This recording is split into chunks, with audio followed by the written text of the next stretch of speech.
Hai, assalamualaikum warahmatullahi wabarakatuh. Edisi apa yang akan kita bahas malam hari ini?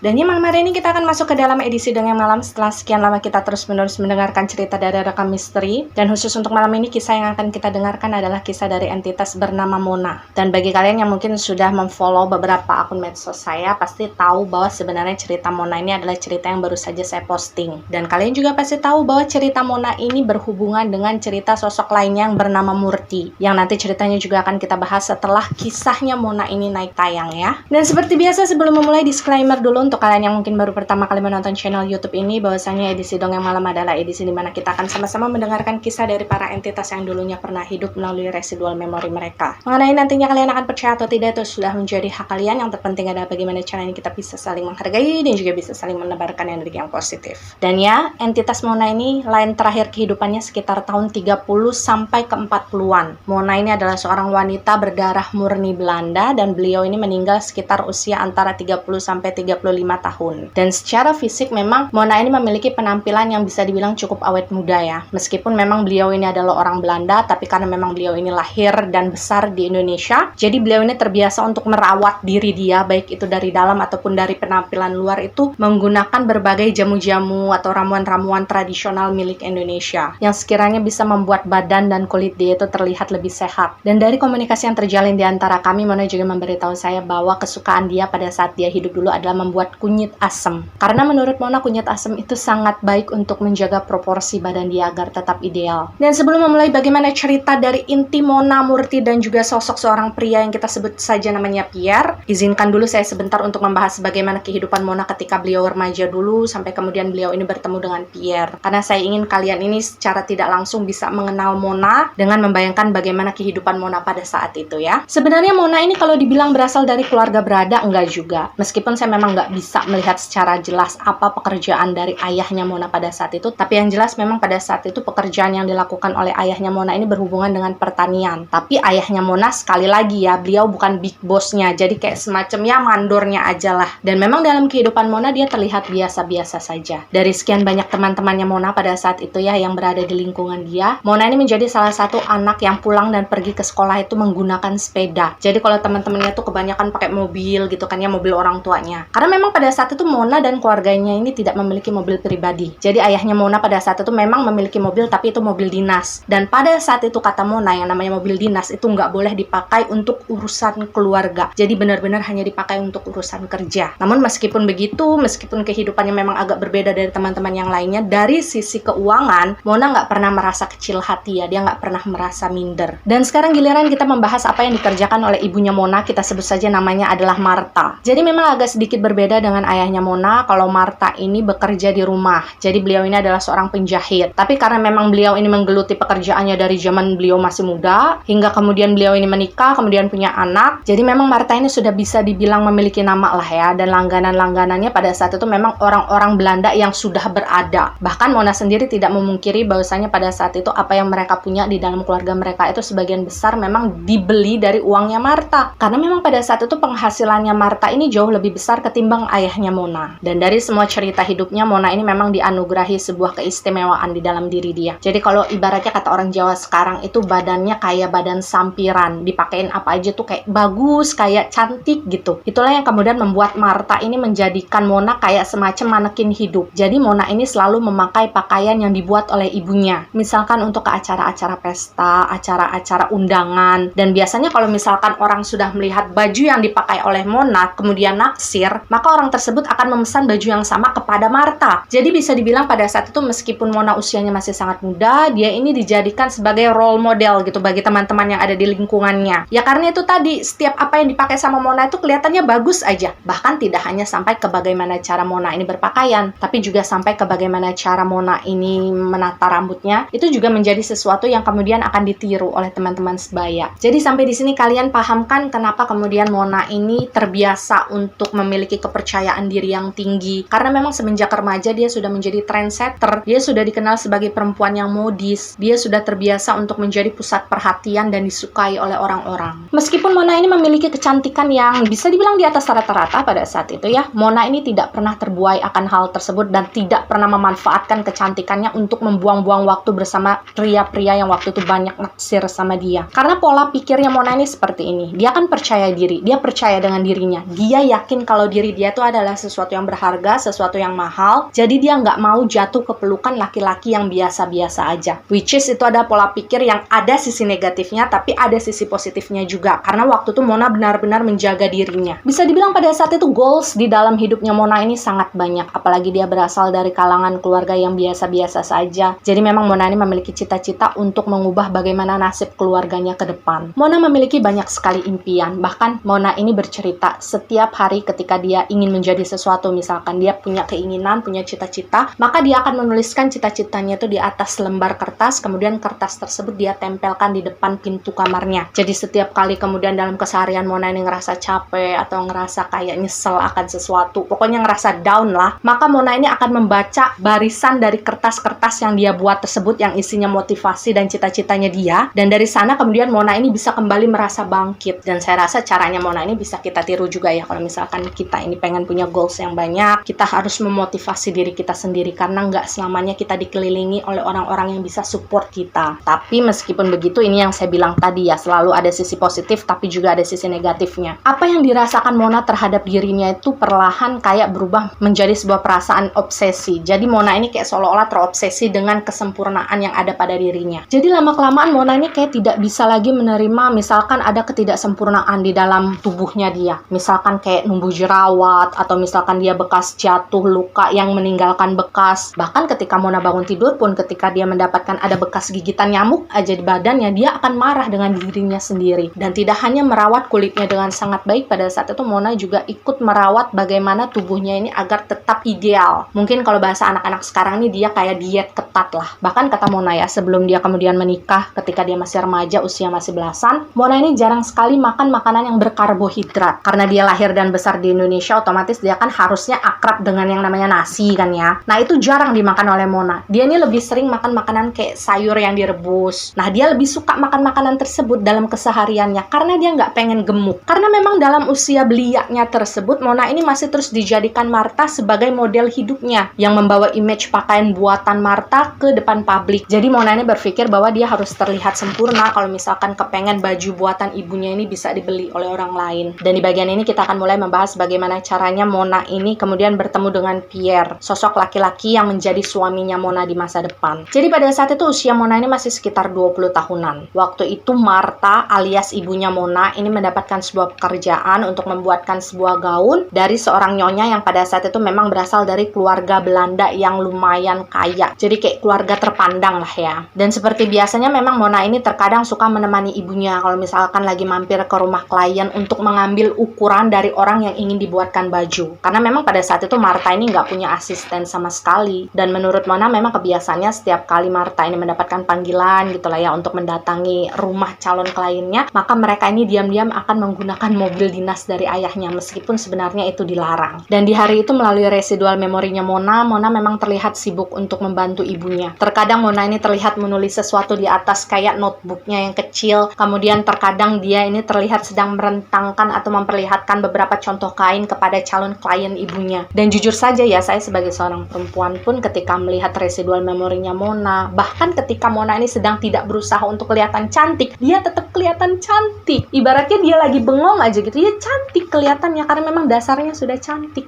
Itulah kenapa saya tidak merasa heran ketika Pierre ini langsung jatuh hati kepada Mona ketika pertama kali bertemu. Jadi Pierre ini adalah anak laki-laki dari nyonya yang pada saat itu sedang diambil ukurannya oleh ibunya Mona untuk dibuatkan baju. Dengan kata lain, pada saat itu Mona dan Martha ini sedang datang berkunjung ke rumah keluarganya Pierre. Dan secara tidak sengaja waktu itu Pierre ini melihat Mona karena merasa penasaran dengan apa yang sedang dilakukan oleh Mona dan juga ibunya gitu ya. Akhirnya Pierre yang pada saat itu sedang berada di lantai 2, dia turun ke bawah. Mungkin maksud Pierre pada saat itu dia ingin memperhatikan proses pengukuran baju untuk ibunya kalilah ya. Tapi melalui residual memorinya Mona pada saat itu tidak bisa dipungkiri, Mona ini beberapa kali kayak ngegapin Pierre ini lagi ngelirik ke arah dia. Tapi pada saat itu Mona ini kayak nggak mau ngeladenin. Jadi kalian harus memiliki bayangan bahwa pada saat itu Mona ini bukan tipe-tipe perempuan yang lenje-lenje, yang manja-manja gitu, yang ngerasa GR kalau misalkan dilihat sama cowok ganteng. Justru pada saat itu Mona ini adalah seorang perempuan yang memiliki kesan cuek, kesan dingin,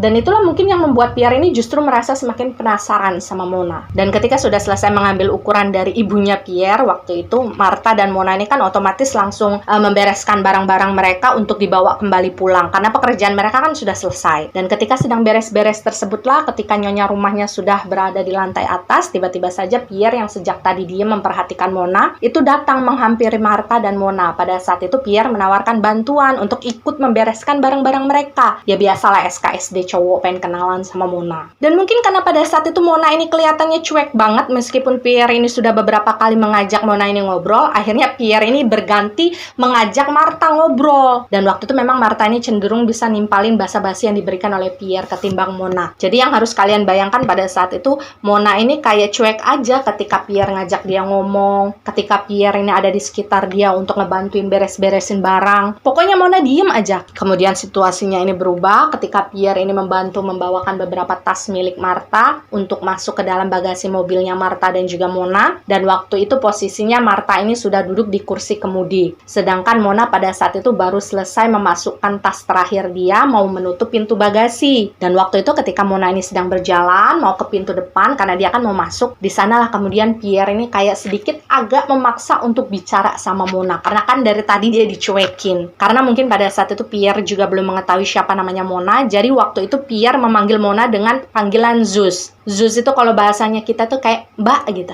Dan mendengar panggilan Pierre, otomatis mungkin untuk menghormati tuan rumah kan ya, akhirnya Mona ini berhentilah. Tapi meskipun berhenti, Mona ini masih diem aja. Jadi kayak dia nunggu Pierre ini melanjutkan mau bicara apa nih ke dia. Intinya pada saat itu Pierre ini bertanya kepada Mona, kamu bisa bahasa Indonesia atau tidak? Lalu kan langsung dijawab sama Mona, iya bisa. Dan mulailah dari sana kemudian Pierre ini ngobrol sama Mona dengan menggunakan bahasa Indonesia. Karena memang dalam percakapan singkat tersebut, Pierre ini kayak langsung to the point memperkenalkan dirinya secara lengkap kepada Mona. Jadi waktu itu Pierre mengatakan namanya siapa, kemudian dia mengatakan asal-usulnya bahwasanya saya ini anak Belanda yang lahir dan besar di Indonesia juga loh. Bahkan saya sudah ada di Indonesia dari zaman kakek dan nenek saya dulu loh. Meskipun pada saat itu sebenarnya Mona nggak nanya. Hingga pada akhirnya Pierre ini memberanikan diri untuk bertanya kepada Mona. Misalkan sewaktu-waktu Pierre mau main ke rumahnya Mona, boleh enggak? Dan waktu itu dengan wajah-wajah agak jutek-jutek gimana gitu kan, Mona cuma menjawab, ya silahkan saja. Dan kalau harus diceritakan secara lengkap bagaimana proses Pierre mendekati Mona, saya rasa kalian sudah bisa membayangkan lah ya, apa-apa saja yang akan dilakukan oleh seorang pria yang menunjukkan ketertarikannya dengan sangat ketara terhadap seorang perempuan. Apalagi waktu itu perempuannya adalah Mona, yang terkenal populer di dalam lingkungannya mereka. Ibaratnya saingannya Pierre nggak cuma 1-2 laki-laki doang, tapi banyak. Jadi kalian bisa bayangin lah norak-noraknya Pierre itu gimana. Sampai misalkan Mona ini lagi nongkrong sama temennya di suatu tempat gitu, itu sampai disamperin sama si Pierre. Meskipun pada saat itu Pierre dan Mona ini sama sekali belum ada hubungan apa-apa. Dan ketika kemudian saya sempat bertanya kepada Mona,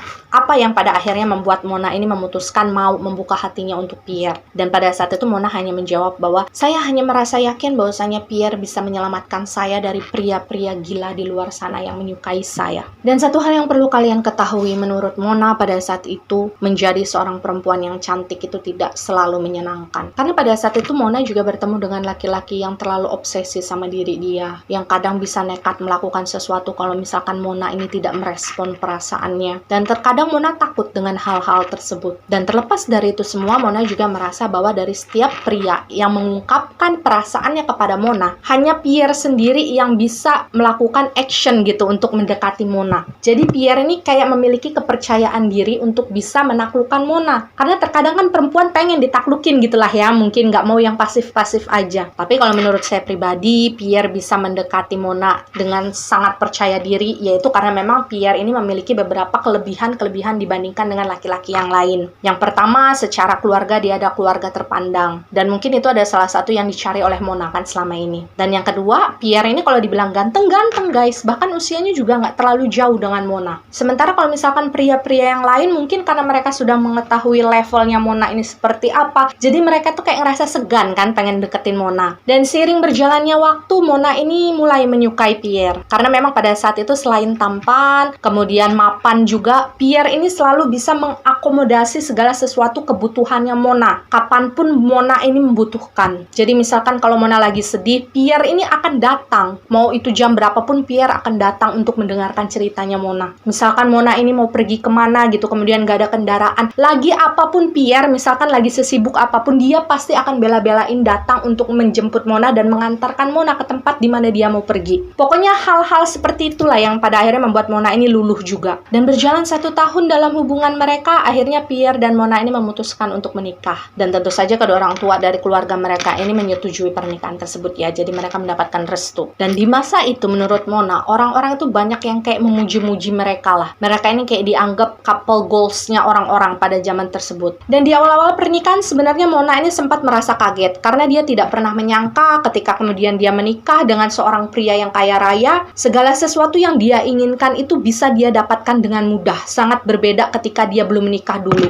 Tapi sayangnya memang perubahan kehidupan Mona tersebut pada akhirnya membuat Mona ini merasa terbuai dengan segala sesuatu yang dimiliki oleh Pierre. Karena yang namanya suami istri kan, apapun yang dimiliki oleh suami yaitu adalah milik istrinya juga. Apalagi waktu itu Pierre ini benar-benar memanjakan Mona. Apapun yang Mona mau dibeliin, dikasih. Bahkan Mona sendiri bilang ya, pada saat itu ketika mereka baru menikah, mereka ini pindah di sebuah rumah yang besar, punya beberapa mobil yang di zaman tersebut itu tergolongnya mewah. Mereka juga memiliki beberapa orang pelayan. Dan apapun yang Mona inginkan bisa dia beli tanpa harus memikirkan lagi besok kira-kira keluarga dia mau makan apa nih kalau uangnya kepake. Dan berjalan 2 tahun pernikahan mereka, pada saat itu ayah dari Pierre ini meninggal dunia ya. Dan selepas beliau meninggal dunia, otomatis apa yang orang tuanya Pierre miliki, baik itu harta, baik itu usaha, semuanya lah tentu saja diwariskan kepada Pierre. Jadi semakin makmur lah waktu itu rumah tangganya Pierre dan juga Mona. Tapi meskipun pada saat itu mungkin di mata orang-orang kehidupan rumah tangga Mona dan Pierre ini bisa dibilang hampir sempurna, Mona ini memang belum mau memiliki seorang anak. Karena memang dari sebelum menikah pun dia sudah bilang tentang hal ini kepada Pierre dan Pierre memang mengizinkan. Dan kalian mau tahu nggak apa jawaban Mona ketika saya berusaha bertanya kepada dia apa yang membuat Mona ini kayaknya enggan untuk memiliki anak. Jadi pada saat itu Mona ini merasa takut bahwasanya apa yang ada di dalam dirinya itu akan berubah kalau dia punya anak. Misalkan badannya akan berubah menjadi gemuk, kemudian mohon maaf ya, payudaranya tidak lagi berbentuk bagus, kulitnya tidak lagi sesehat dulu. Karena yang namanya hamil kan pasti ada hormon-hormon yang membuat kulit mungkin terlihat kusam atau bagaimana. Nah, Mona ini tidak siap dengan perubahan tersebut. Dan jujur saja saya harus menyampaikan kepada kalian melalui residual memorinya Mona, sosok Pierre ini sama sekali bukan sosok pria yang suka marah-marah kepada istrinya. Dia nggak pernah mengatur Mona harus seperti apa. Dia benar-benar memberikan kebebasan kepada Mona untuk melakukan apapun yang dia suka. Meskipun pada saat itu, ketika mereka sudah menikah, Mona ini justru lebih sering menghabiskan waktunya di luar dengan teman-temannya. Dan mungkin memang sesekali Pierre ini berusaha untuk menegur Mona lah ya. Kenapa sih yang nggak pernah di rumah gitu kan? Kenapa sih yang kok di luar terus? Cuma yang selalu menjadi alasan Mona waktu itu adalah karena dia ngerasa kesepian kalau di rumah. Dia kan sendirian. Sementara waktu itu Pierre ini sibuk bekerja. Dan mungkin karena merasa bersalah, akhirnya Pierre ini ya sudah kembali membebaskan Mona. Karena dia nggak mau istrinya ngerasa kesepian di rumah. Jadi Pierre ini kembali memaklumi kebiasaan istrinya yang suka party-party, yang suka ngumpul-ngumpul lah ya bahasa anak sekarang. Dan memang ada satu kebiasaan yang disampaikan oleh Mona kepada saya yang sampai saat ini sebenarnya dia sesalkan. Mungkin karena waktu itu Mona ini ngerasa kaget kan, tiba-tiba dia bisa memegang uang banyak. Uang dengan mudah bisa dia dapatkan untuk membeli apa yang dia suka. Jadi waktu itu memang banyak sekali hal-hal yang dibeli oleh Mona yang harganya mahal, yang bahkan tidak pernah terpakai oleh Mona. Bahkan Mona sendiri mengakui kepada saya bahwa Pierre ini adalah sosok suami yang tidak pernah menaikkan nada suaranya ketika sedang ngomong sama Mona. Sekalipun sedang marah, Pierre ini paling-paling nih mentok-mentok kayak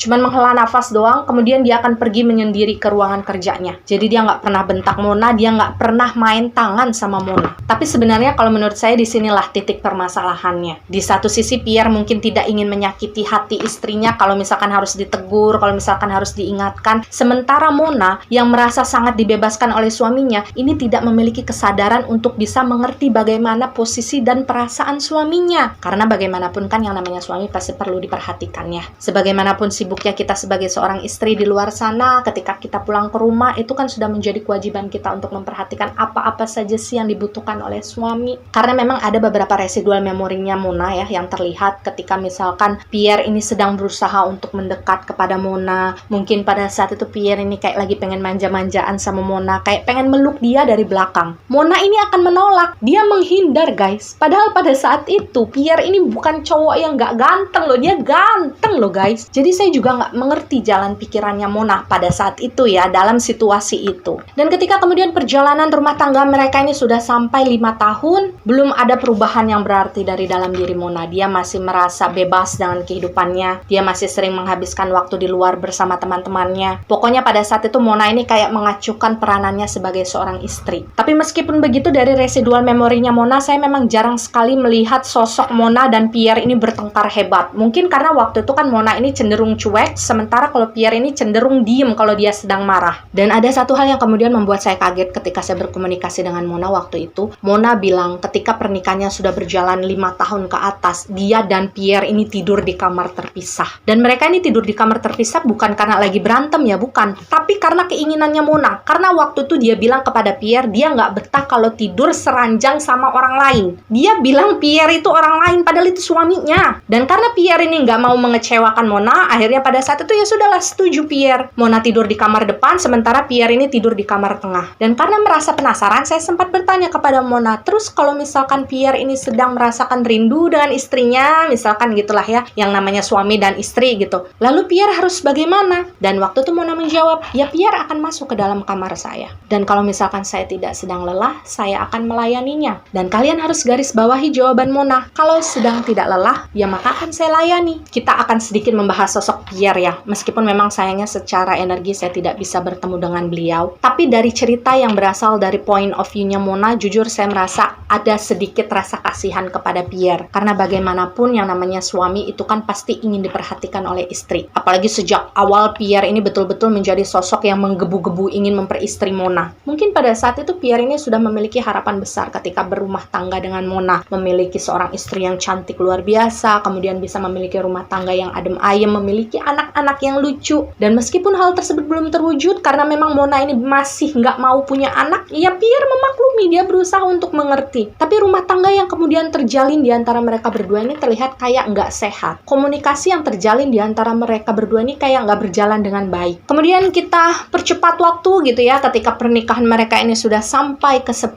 tahun, Mona ini merasa Pierre sudah sedikit agak berubah. Pierre yang awalnya tidak pernah protes dengan segala sesuatu yang dilakukan oleh Mona, tiba-tiba saja berubah menjadi seorang laki-laki yang kritis dan juga banyak bicara. Dan otomatis dengan perubahan tersebut semakin seringlah terjadi pertengkaran antara Mona dan juga Pierre. Dan hal yang paling sering mereka ributkan pada saat itu adalah ya Pierre ini kepengen punya anak, sementara Mona masih belum mau punya anak. Pierre ini selalu berusaha untuk menyengatkan Mona bahwa mereka ini usianya sudah matang. Kalau misalkan mau punya anak ini waktu yang tepat. Dan hal tersebut sebenarnya membuat Mona ini merasa jengkel ya. Karena setiap kali mereka ini ada pembicaraan, Pierre ini kayak selalu sengaja untuk membahas persoalan tentang dia pengen punya anak tadi kepada Mona. Dan Mona bilang karena hal tersebut dia semakin malas untuk ngobrol sama Pierre. Karena dia menganggap Pierre ini tidak lagi bisa mengerti tentang diri dia. Dan kita kesampingkan dulu masalah yang terjadi antara Mona dan Pierre, karena sekarang kita akan membahas masa-masa di mana kemudian Mona ini berkenalan dengan seorang perempuan Jawa yang namanya adalah Murti. Jadi Mona dan Murti ini bertemu di salah satu acara yang memang sengaja digelar oleh keluarga-keluarga berada yang ada di lingkungan mereka tinggal. Dan jujur saja Mona bilang ketika pertama kali dia melihat sosok Murti, dia memang terpesona dengan rambutnya Murti yang tebal, hitam, dan halus. Kulitnya Murti yang sawo matang juga kelihatannya halus gitu, kayak nggak ada pori-porinya, kemudian kayak jerawat itu nggak ada sama sekali. Dan seperti yang kalian ketahui, Mona ini kan benar-benar terobsesi dengan segala sesuatu yang berbau keindahan di dalam diri seseorang. Jadilah pada saat itu Mona ini berusaha untuk mendekati Murti, karena pada saat itu Mona ini pengen tahu rahasianya Murti ini apa sih kok bisa punya rambut dan kulit sebagus itu. Dan yang harus kalian ingat, pada saat pertemuan pertama itu usia Mona dan Murti ini berbeda 6 tahun.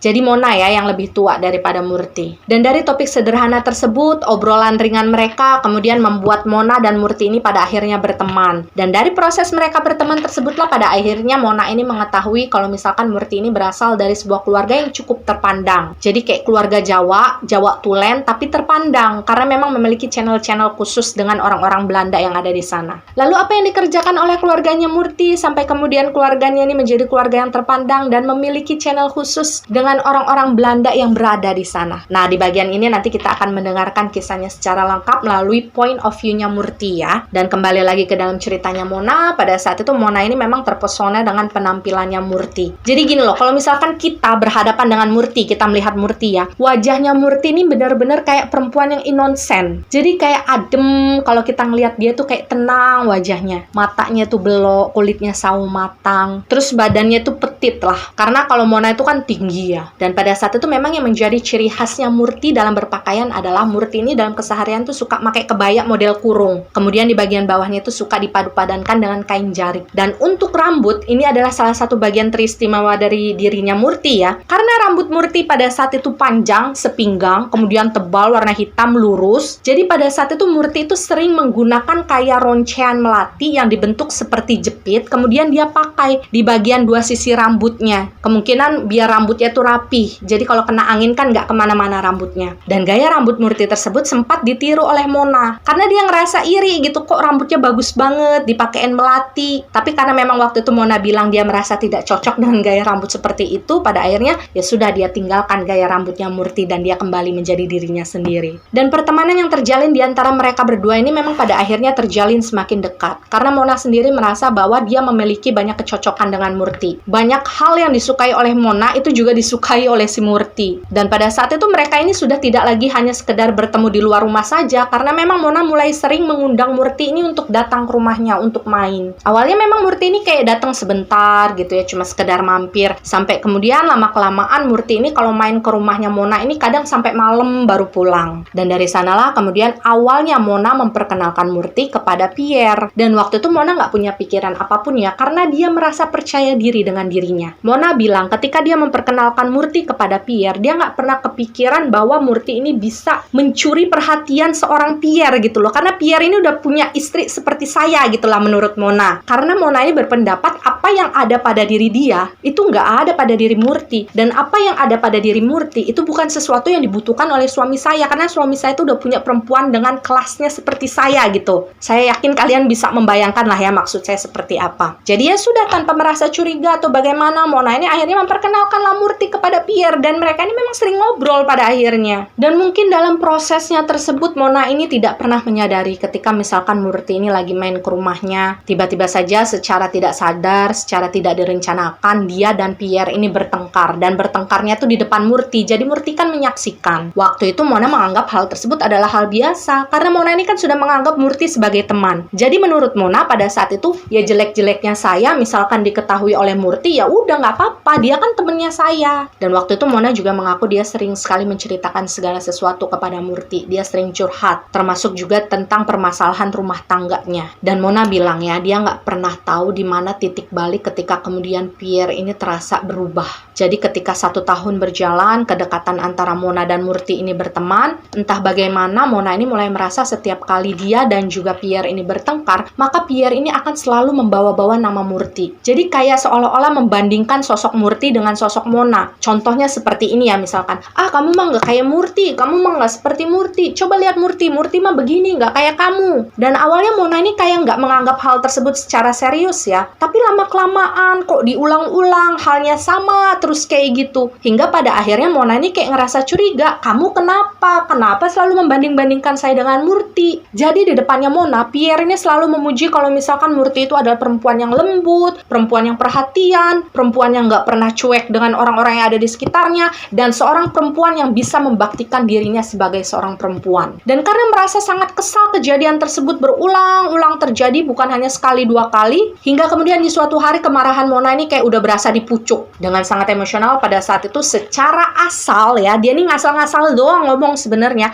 tapi memang dengan sangat emosional, Mona ini berteriak di depannya Pierre sambil bilang gini, kalau kamu memang butuh istri seperti Murti, ya sudah nikahi saja Murti. Dan waktu itu melalui residual memorinya Mona ya, ketika dia sudah selesai mengatakan hal tersebut kepada Pierre, Pierre ini langsung diem. Jadi dia udah nggak ngerespon apapun lagi perkataannya Mona. Bahkan setelahnya pada saat itu Pierre ini memutuskan untuk pergi dari ruangan tempat di mana mereka bertengkar. Dan waktu itu Mona juga melihat sendiri bagaimana kemudian suaminya ini pergi meninggalkan rumah dengan mobil. Dan waktu itu karena ya namanya baru bertengkar gitu, gitu kan. Mona kan ngerasa gengsi gitu untuk bertanya suaminya kemana, jadi ya sudahlah Mona cuekin. Dan pada saat itu Mona bilang dia sama sekali nggak kepikiran bahwa ucapannya waktu itu ditanggapi dengan serius oleh Pierre. Dan setelah pertengkaran tersebut beberapa bulan berlalu, Mona ini mulai merasa bahwa Pierre ini mulai mengacuhkan dia. Jadi Mona ini benar-benar kehilangan sosok Pierre yang sebelumnya sangat perhatian sama dia. Meskipun memang kalau secara keuangan Pierre ini selalu menyediakan ya, tapi Pierre ini sudah benar-benar tidak lagi memperdulikan apapun yang dilakukan oleh Mona. Setiap kali misalkan Mona ini pulang gitu ya ke rumah, kemudian ada Pierre, maka Pierre ini akan memilih untuk menghindar. Dia pergi ke ruangannya sendiri. Dia meninggalkan Mona tanpa bicara sepatah kata pun. Dan waktu itu Mona berpikir bahwa mungkin Pierre ini masih marah sama dia karena pertengkaran yang waktu itu. Dan Mona juga berpikir mungkin Pierre pada saat itu memang membutuhkan waktu. Jadi memang Mona ini nggak mau mengganggu waktunya Pierre dulu. Jadi alih-alih untuk mendekati suaminya, untuk minta maaf atau basa-basi gimana,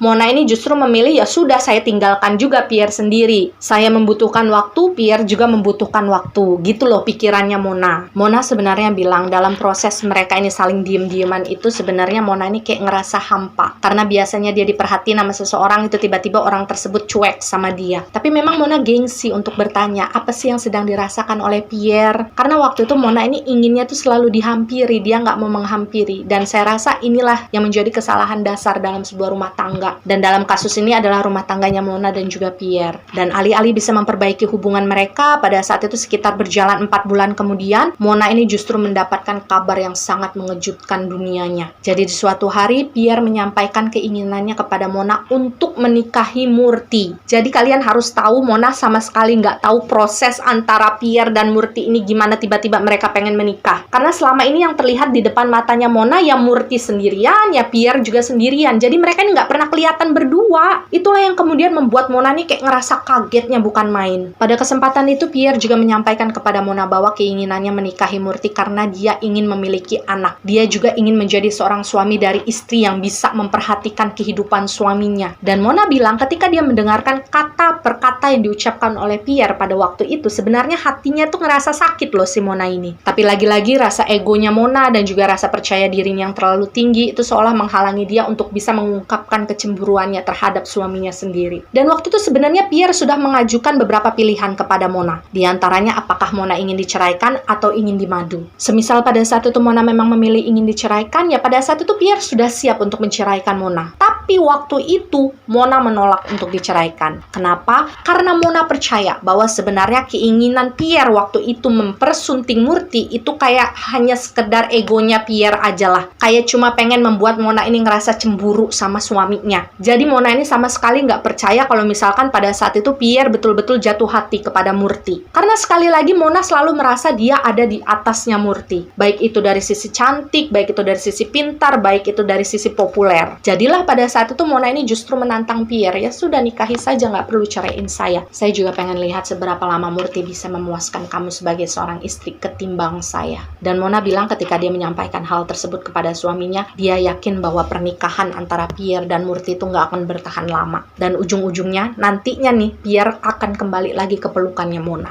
Jadi sampai di sini Mona memang sudah mengeluarkan izin secara resmi ya kepada Pierre dan juga Murti untuk menikah. Dan waktu itu statusnya Murti memang sebagai istri keduanya Pierre. Karena Mona kan tidak ingin diceraikan. Dan kata Mona, semenjak izin tersebut sudah secara resmi dia keluarkan kepada Pierre dan juga Murti, di detik itu juga Mona ini sudah memutuskan hubungan persahabatannya dengan Murti. Kita nggak perlu ngebayangin seberapa besar rasa benci yang Mona rasakan waktu itu kepada Murti ya. Karena yang disampaikan oleh Mona kepada saya adalah yang paling membuat dia merasa sakit hati adalah dia merasa terhianati. Karena Mona ini selalu menceritakan segala hal kepada Murti. Dari hal baik sampai hal-hal jelek. Ibaratnya udah nggak ada rahasia lagi di antara mereka. Mona nggak habis pikir kenapa waktu itu Murti sampai mau dipersunting oleh suaminya. Kok bisa gitu? Kok tega? Jadi waktu itu memang Mona ini selalu menganggap Murti sebagai seseorang yang memanfaatkan keadaan. Dan Mona memang bercerita beberapa minggu sebelum pernikahan Pierre dan Murti ini dilaksanakan, beberapa kali Murti ini memang terlihat datang ke rumahnya Mona. Mona juga tidak tahu apa tujuan Murti pada saat itu, apakah ingin meminta maaf ataukah ingin meminta izin secara langsung, karena memang Mona tidak pernah mau menemui Murti lagi. Jadi memang semenjak saat itu sampai kemudian Murti menikah dengan Pierre, Mona dan Murti ini nggak pernah bicara. Dan ada satu momen yang tersimpan dalam residual memorinya Mona ya, tepat di hari Pierre dan Murti ini menikah, Mona kan nggak datang ke pernikahan tersebut, dan Mona ini lebih memilih untuk menyendiri, mengurung dirinya di dalam dalam kamar. Jadi yang perlu kalian bayangkan waktu itu, Mona tidak mau menyalakan satupun lampu di dalam kamarnya, dia tidak membuka jendela kamarnya, jadi dia gelap-gelapan, dan di dalam kegelapan tersebut Mona ini ngerokok, kemudian minum minuman alkohol sambil nangis. Nangisnya memang diem, nggak sampai yang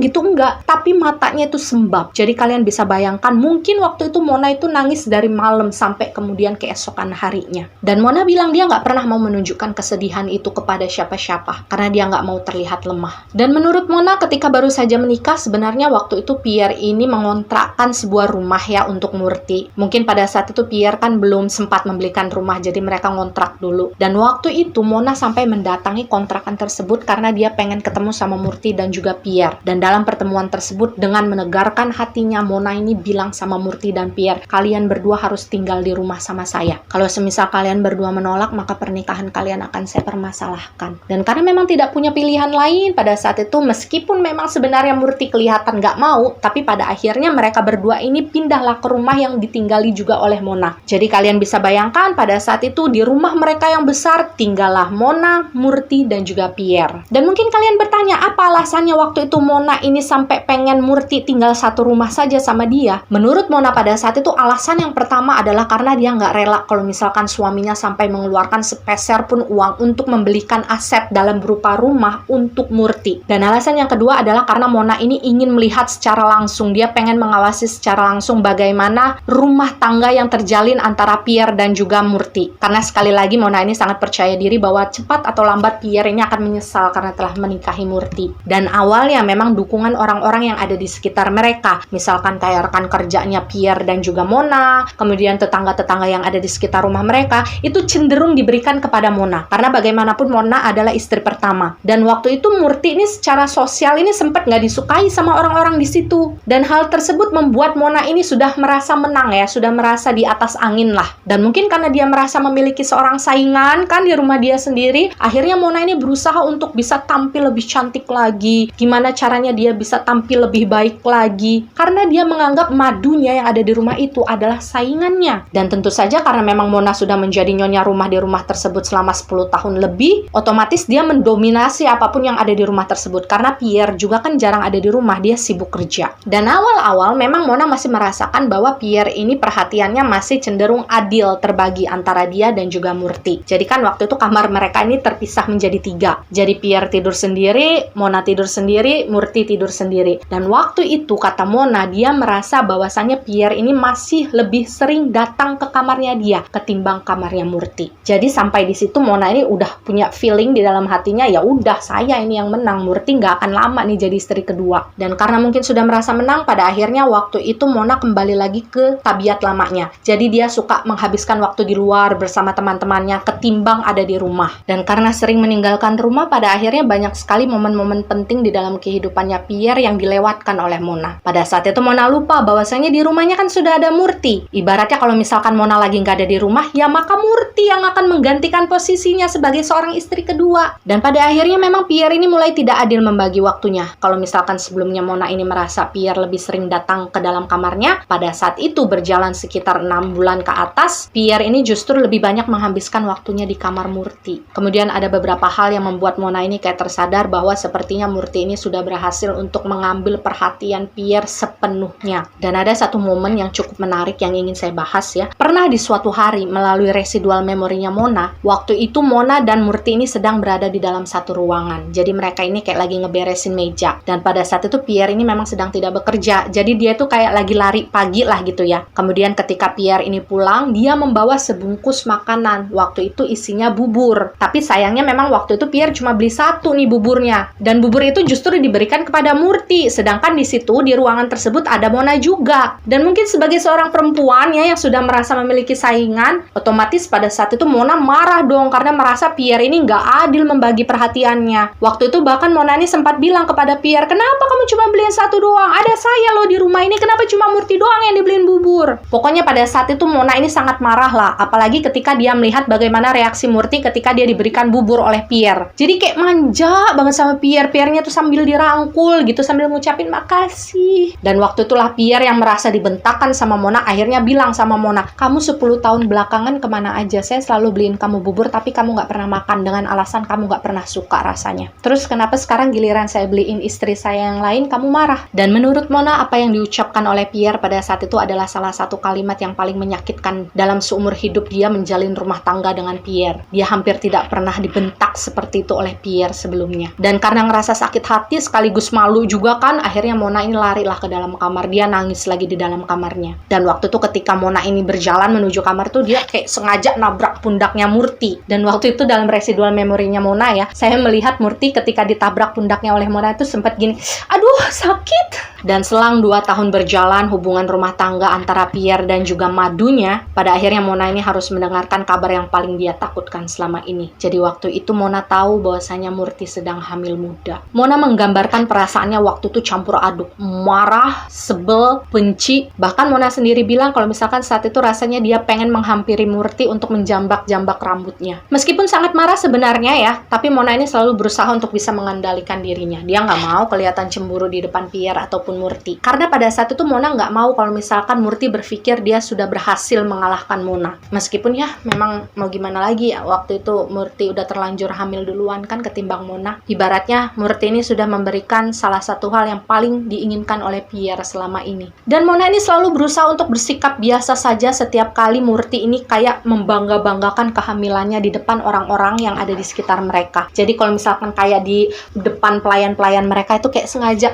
aduh perutnya nggak enak ya, aduh mbak bikinin ini dong mbak, aduh ini gimana ya kalau ininya kenapa-napa ya, kayak gitulah. Jadi kayak sengaja ingin menunjukkan kepada Mona bahwa pada saat itu Murti ini lagi hamil gitu. Apalagi ketika itu Murti ini kayak sengaja sering main ke tetangga sambil bilang, saya lagi hamil, iya saya lagi hamil anaknya Bapak Pierre gitu. Dan pada saat itu Mona ini memang semakin sering mendengar selentingan-selentingan di antara para tetangga yang mengatakan bahwa, Bu Mona kalah nih sama Murti, Bu Mona mah belum hamil-hamil, Murti baru 2 tahun udah hamil. Dan sebenarnya kabar kehamilan dari Murti ini sempat membuat Mona ini berpikir ya, apakah saya melepaskan saja semua perasaan saya sampai di titik ini? Karena sebenarnya Mona ini merasa sangat capek ya kalau misalkan harus selalu termakan emosi setiap kali dia melihat Murti kayak lagi sengaja manja-manjaan sama Pierre di depannya Mona. Jadi ibaratnya Mona ini kayak udahlah pengen ngelepasin semua perasaannya aja kalau misalkan Pierre memang lebih sayang kepada Murti, apalagi saat itu Murti sedang hamil ya sudah. Karena saya juga nggak bisa berbuat apa-apa gitu kan, pikirnya Mona. Dan meskipun pada saat itu Mona ini sudah sempat ingin bercerai dari Pierre karena dia ngerasa udah nggak kuat lagi dengan tekanan tersebut, tapi waktu itu Mona ini diperingatkan oleh Martha, yaitu ibunya ya, bahwa jangan sampai nantinya Mona ini cerai dari Pierre. Karena kalau misalkan Mona cerai dari Pierre, maka nanti apa yang dimiliki oleh Pierre waktu itu akan jatuh di tangannya Murti. Apalagi waktu itu Murti udah punya anak, sementara Mona kan nggak punya. Waktu itu Martha sampai bilang kan sama Mona, kamu rela perempuan itu yang dapat hartanya Pierre, padahal kamu yang selalu nemenin Pierre dari awal. Kamu rela ngelihat dia bahagia di atas penderitaan kamu. Kamu punya segalanya yang nggak dimiliki oleh Murti. Jadi tolong bertahan dan tetap berusaha. Siapa tahu suatu hari nanti kamu juga bisa hamil dan punya anak. Dan karena Mona menganggap bahwa nasihat ibunya itu adalah sesuatu yang benar yang masuk di dalam akalnya kan, pada akhirnya Mona memutuskan untuk tetap bertahan di rumah tersebut meskipun rasa cemburu waktu itu benar-benar memakan diri dia. Dan sebenarnya kalau saya merasakan hatinya Mona pada titik ini ya, dia sudah mulai bisa berusaha untuk berdamai dengan hatinya sendiri. Meskipun dia nggak bisa berusaha pura-pura ikut senang ketika mendengar kehamilannya Murti, tapi dia sudah berusaha dengan keras untuk bisa mengakhiri rasa marahnya, minimal untuk diri dia sendiri. Dia udah bisa belajar cuek nih dengan keadaan sekitar. Tapi di suatu hari terjadilah sesuatu yang kemudian men-trigger lagi kemarahannya Mona terhadap Murti. Jadi kronologinya seperti ini. Di suatu hari, mungkin ketika Murti ini hamilnya sekitar 3 atau 4 bulan ya, saya kurang jelas. Pada saat itu tanpa sepengetahuannya Mona, tanpa seizinnya Mona, tiba-tiba saja Murti ini mendatangkan semua anggota keluarganya, bahkan ada tetangganya juga yang pada saat itu berasal dari kampung tempat di mana Murti tinggal, itu datang ke rumahnya Mona dan juga Pierre. Jadi rumah tempat di mana mereka tinggal. Dan kalian bisa bayangkan itu kan rame orang ya, puluhan. Otomatis pada saat itu Mona kaget dong, ini ada apa kok tiba-tiba rumah saya rame? Dan mohon maaf, bukannya saya ingin menjelekkan atau seperti apa, tidak ya, saya hanya ingin menceritakan kepada kalian sesuai dengan apa yang saya lihat melalui residual memorinya Mona. Jadi pada saat itu melalui residual memorinya Mona, memang orang-orang yang datang ke rumah tersebut, anggota keluarganya Murti, kalau secara manner itu memang agak kurang sopan. Jadi mereka ini duduk ya seenak-enak mereka duduk, kakinya diangkat, ngomongnya suaranya keras, ketawa-ketawa. Dan yang paling bikin Mona ini ngerasa marah waktu itu adalah ketika ketika mereka ini melihat Mona muncul di tengah-tengah mereka, gak ada satupun yang menyapa Mona. Jadi kayak mereka ini ngelihat Mona tuh kayak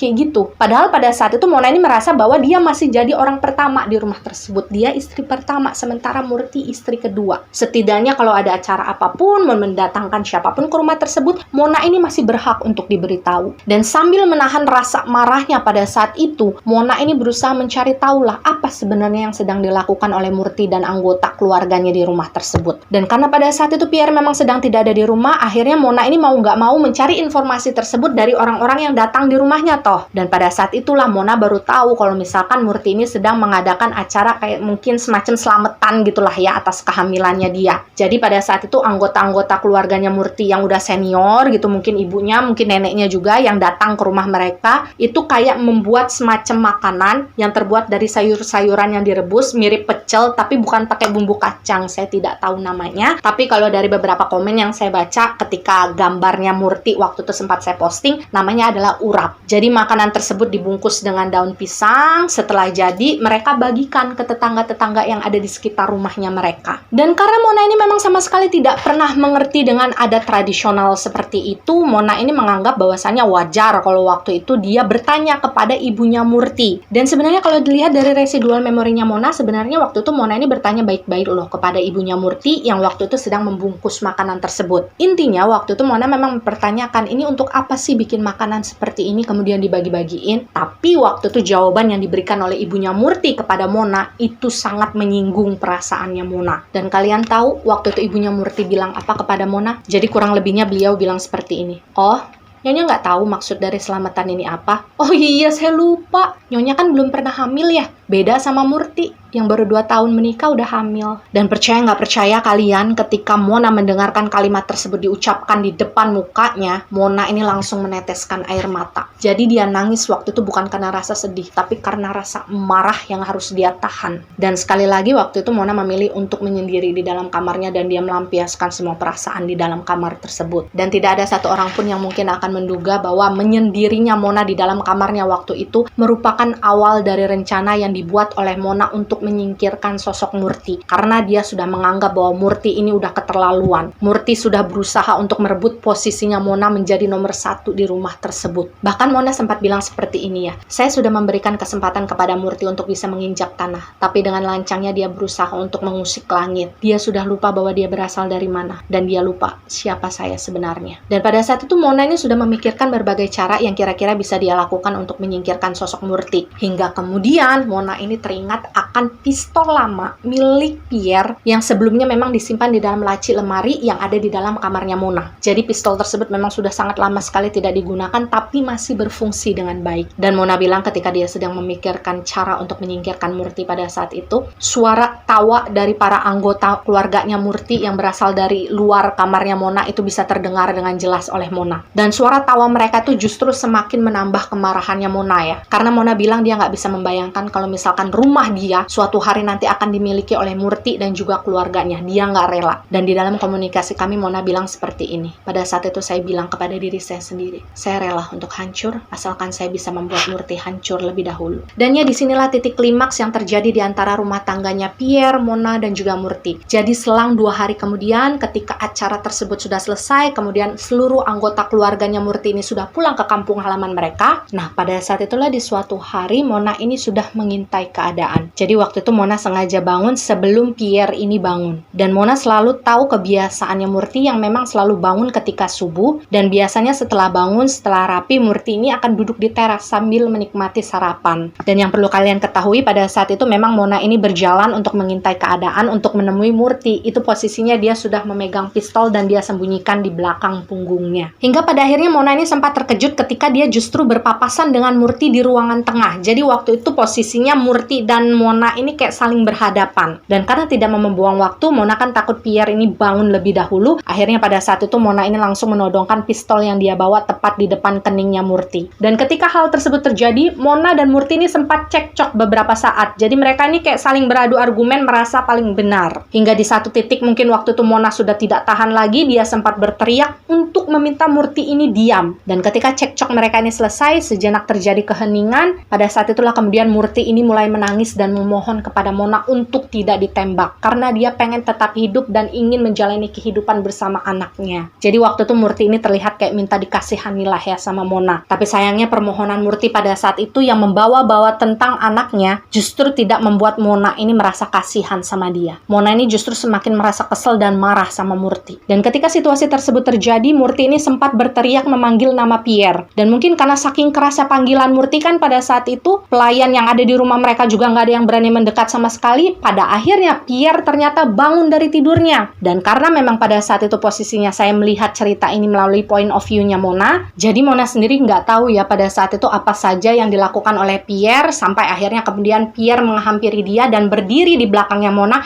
sambil menodongkan ujung pistol di bagian belakang kepalanya Mona. Dan pada saat itu kata Mona ada satu kalimat yang diucapkan oleh Pierre yang masih diingat oleh Mona sampai detik ini ketika dia menjadi entitas. Waktu itu dengan suara pelan, Pierre bilang kepada Mona, "Kalau kamu tembak Murti, kamu juga akan saya tembak." Dan kata Mona, ancaman yang dikeluarkan oleh Pierre itu justru membuat dia ini semakin merasa yakin untuk menarik pelatuknya. Mona nggak bisa membayangkan bahwa di suatu hari Pierre yang dulunya bucin sama dia tiba-tiba saja bisa mengancamnya seperti itu. Bahkan pada saat itu Mona merasa bahwa dia sudah kehilangan sosok Pierre yang dulu, sosok suaminya yang dia kenal dulu. Dan pada saat itu Mona sempat meneteskan air mata sambil mentertawakan sosok Murti yang pipis di celana, mungkin karena ngerasa saking takutnya. Dan dalam waktu singkat tersebut Mona sempat berpikir, semisal dia tidak menembak Murti di saat itu juga, lalu akan seperti apa kehidupan yang akan dijalani Mona di masa depan? Apakah dia akan terus bertahan di rumah tersebut menjadi orang ketiga yang posisinya digantikan oleh Murti yang berhasil hamil dan memberikan keturunan untuk Pierre? Apakah Mona bisa menahan hidup seperti itu seumur hidupnya menahan kecemburuan dan kemarahan? Dan waktu itu Mona berpikir dia tidak bisa lagi menjalani kehidupan semacam itu. Mona justru berpikir bahwa pilihan terbaik baginya pada saat itu adalah menarik pelatuknya dan mengakhiri kehidupan Murti. Karena pada saat itu Mona yakin ketika dia sudah selesai menembak Murti, maka Pierre juga akan menembaknya. Jadi itu adalah win-win solution bagi Mona. Murti tidak ada, dia juga tidak ada. Jadi ya tanpa berpikir panjang lagi pada saat itu Mona langsung menarik pelatuknya tepat di depan keningnya Murti. Dan hanya dalam sepersekian detik peluru tersebut menembus kepalanya Murti dan Murti jatuh terjengkang bersimbah darah, tidak lagi bergerak dan meninggal di tempat. Dan tidak lama berselang, paling hanya beberapa detik kemudian lah ya, sebuah suara tembakan kembali terdengar di belakang telinganya Mona dan dia tahu itu adalah Pierre. Mona bilang waktu itu dia merasa ada sesuatu yang sangat tajam, panas menembus bagian belakang kepalanya. Dan Mona bilang semuanya terjadi dengan sangat cepat. Ketika suara tembakan itu dia dengar, tanpa bisa dikendalikan tubuh Mona kemudian jatuh tersungkur di atas lantai persis bersebelahan dengan Murti. Waktu itu sempat ada jeda beberapa detik, Mona ini kayak kejang-kejang sebentar dan dalam proses tersebut Mona bilang dia sempat mendengar suara Pierre yang menangis mengerang-ngerang. Tapi yang paling menyedihkan pada saat itu Mona ini sampai bilang seperti ini ya dalam komunikasi kami. Saya tidak pernah tahu tangisan suami saya itu ditujukan kepada siapa. Apakah kepada kematian saya atau kematian perempuan jalang itu. Dan setelahnya suara tangisan Pierre itu terdengar semakin jauh, terdengar semakin samar-samar dan kemudian menghilang begitu saja. Mona meninggal dunia. Dan residual memorinya pun berhenti merekam sampai di sana. Dan ya demikianlah keseluruhan cerita ini dari sudut pandangnya Mona. Dan sejujurnya kalau bagi saya sendiri ceritanya Mona dan Murti ini abu-abu ya. Kayak kita ini seolah-olah sulit untuk menentukan siapa sih sebenarnya yang salah atau benar dalam kisahnya mereka. Karena semuanya kan kembali lagi dari sudut pandang mana kita melihat permasalahan mereka. Tapi pembelajaran yang terpenting dari kisahnya Mona ini adalah kita harus selalu menghargai apapun yang kita punya. Baik itu berupa seseorang atau berupa barang. Karena sejatinya kita baru bisa merasakan kehilangan sesuatu tersebut adalah ketika kita sudah benar-benar tidak memiliki sesuatu itu lagi. Atau ketika sesuatu itu diambil oleh seseorang. Dan kita harus ingat ya buat perempuan-perempuan yang mungkin sudah menjadi istri dari seseorang, sehebat apapun kita di luar sana, tapi ketika kita kembali di rumah, kita harus menjalani peranan kita sebagai seorang wanita, sebagai seorang istri, dan juga sebagai seorang ibu. Dan selalu ingat di dalam rumah tangga, komunikasi itu adalah urat nadi. Itu yang akan menentukan apakah lancar atau tidaknya rumah tangganya kita. Dan satu hal lagi, yang paling penting dari semuanya adalah jangan pernah meremehkan kehadiran orang ketiga di dalam rumah tangga kita. kita. Jangan pernah terlalu egois dan jangan pernah terlalu percaya diri. Karena yang namanya hawa nafsu yang dibawa oleh setan, kita nggak akan pernah bisa menebak datangnya dari arah mana. Dan saya harap kita bisa mengambil berbagai macam pembelajaran positif dari kisahnya Mona dan kita buang. Jangan ditiru bagian yang negatif-negatifnya ya. Jadi dimanapun sekarang kalian berada, apakah ada di timnya Mona atau di timnya Murti, itu terserah kalian ya. Tapi yang saya harapkan dari kita semua yang mendengarkan kisah mereka, kita bisa mengirimkan doa yang terbaik untuk mereka semua agar mereka ini bisa menjalani proses mereka dengan cepat, tidak lagi mengalami looping, supaya mereka ini bisa sirna dalam damai bersama ruh sejatinya mereka. Amin. Dan jangan lupa untuk kalian yang juga ingin mendengarkan cerita dalam point of view-nya Murti, kalian boleh menonton kisahnya Murti mungkin beberapa hari setelah kisah Mona ini naik tayang. Jadi harap ditunggu, harap maklum, karena saya mengerjakan semuanya sendirian. Dan guys, sepertinya nanti akan ada perubahan cara saya untuk memposting kisah sesosok entitas, baik itu di Instagram ataupun di TikTok saya. Saya mendapatkan masukan dari beberapa follower saya bahwasanya mungkin akan lebih baik misalkan kisah dari sosok entitas itu saya bawakan terlebih dahulu di YouTube, baru kemudian secara sinopsisnya saya posting di medsos. Dengan tujuan supaya kalian ini nggak tahu dulu nih ceritanya apa sih sebenarnya. Jadi kalian ini ngerasa nggak males buat nonton cerita lengkapnya di YouTube. Karena bagaimanapun sebetulnya ya, saya merasa lebih bebas untuk menceritakan kisah para entitas itu di YouTube. Karena kan platformnya lebih besar. Kemudian waktu yang bisa saya gunakan untuk menceritakan segala sesuatunya dengan lebih detail dan lengkap itu lebih banyak. Beda kalau misalkan saya harus menceritakan kisah mereka di TikTok atau di Instagram, itu captionnya itu sangat terbatas, jadi saya agak bingung untuk menentukan. Jadi gitu ya teman-teman, semoga kalian bisa maklum, bisa mengerti juga. Sejatinya apa yang saya lakukan untuk Desi Cia Channel itu adalah hal yang saya anggap terbaik untuk kita semua. Dan ya, percaya atau tidak itu adalah hak kalian sebagai penonton setia. Jika kalian percaya dengan cerita ini, maka jadikan ceritanya sebagai pembelajaran. Jika kalian tidak percaya, maka cukup jadikan ceritanya sebagai dongeng malam biasa. Terima kasih yang sudah nonton, terima kasih yang sudah subscribe. Jangan lupa di like, di komen, dan di share supaya teman-teman kalian bisa ikut menonton video ini. Wassalamualaikum warahmatullahi wabarakatuh.